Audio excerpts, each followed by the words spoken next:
Paulami Saha is joining us with more details on this. Paulami, good evening. You know, there are two aspects to what we've been seeing in this political fight right now over the G20 logo, something that kicked off many weeks ago when the logo itself was unveiled. On one hand, you had the all-party meet, where it seemed that all parties were on board as to exactly how to take forward this presidency and show off India's cultural heritage, etc.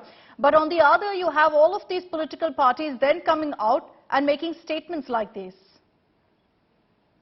That's right. Like you said, this objection, in fact, was made by the opposition, specifically the Congress party, earlier as well, at the time that India did unveil the G20 logo for the tenure of India's presidency of the G20. The Congress, of course, said that this is the Bharatiya Janata Party's symbol, which is being projected under the garb of the G20 logo. At that time as well, the centre explained that this is the national flower. The lotus is the national flower, and that's exactly what is symbolized, in fact, on the G20 logo. Now, Mamata Banerjee, of course, after meeting the Prime Minister and attending that meeting that the Prime Minister chaired as a preparatory event for the G20 yesterday at the Rashtrapati Bhavan Auditorium, she too had the same objection, saying there are many national symbols that they could have used in order to signify national pride, but something which is also their election symbol, which is also their symbol, so to say, shouldn't have been used by the Bharatiya Janata Party, because this is subtle, so to say, ad placement, if you may, as far as the Bharatiya Janata Party is concerned. So clearly, there are elements of friction